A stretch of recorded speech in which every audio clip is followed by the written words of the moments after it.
இந்த கொஸ்டினில் என்ன கொடுத்துருக்காங்க பாருங்க. ஆண்டிற்கு 10% வட்டி தரும் ஒரு வங்கியில் லோகேஷ் 10,000 வைப்பு நிதியாக செலுத்தினார். அத்தொகைக்கு 2 ஆண்டுகள் 3 மாதத்திற்கு பிறகு கிடைக்கும் வட்டி தொகையை காண்கன்னு சொல்லியிருக்காங்க.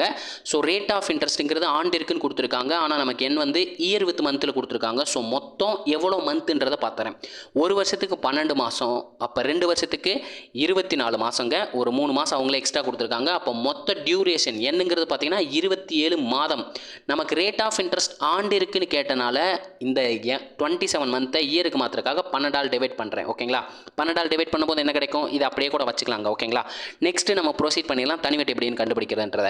100%ங்கிறது எப்பயுமே அசல் தொகையாக இருக்கும். அவர் எவ்வளோ வைப்பு நிதியாக செலுத்தியிருக்காரு? 10,000 ரூபாயை செலுத்தியிருக்காரு. இதோட தனிவட்டி தான் என்னென்னு கேட்டிருக்காங்க. ஸோ தனிவட்டிக்கு நேராக தனிவட்டியோட சதவீதம் எழுதணும். ஸோ எண்ணையும் ஆரையும் மல்டிப்ளை பண்ணுறதான் தனிவட்டியோட சதவீதம். ஓகேங்களா? நான் 3 அடிக்கிறேன். 4 × 3 12, 9 × 3 27. 100ல் இருக்க ஒரு ஜீரோவையும் 10ல் இருக்க ஒரு ஜீரோவையும் கட் பண்ணிடுறேன். நல்லா நோட் பண்ணுங்கள். நான் கிராஸில் மல்டிப்ளை பண்ண போகிறேன்.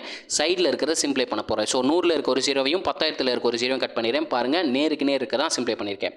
அப்போ பேலன்ஸ் என்ன இருக்குன்னு பாருங்களேன். இங்கே 9 இருக்குது, டினாமினேட்டரில் 4 இருக்குது, ஒரு 1000 இருக்குது. அப்போ 9/4 இன்ட்டு கிராஸில் இருந்தால் மல்டிப்ளை பண்ணோம். ஸோ 1000. நான் 4ஆல் அடிக்கிறேன். 1 4 4, 25 × 4 100. 25 × 4 100. அப்போ 250ன்னு வரும். கரெக்டுங்களா? 250ன்னு வரும்.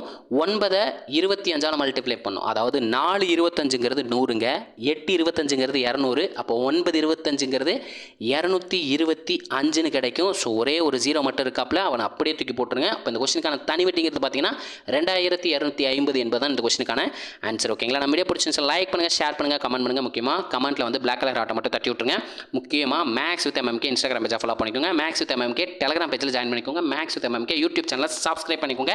இதே மாதிரி அடுத்த ஒரு வீடியோடன் சந்திக்கிறேன். அதுவரை உங்களிடமிருந்து விடைபெறுவது நான் உங்கள் மேக்ஸ் மதன். தேங்க்யூ.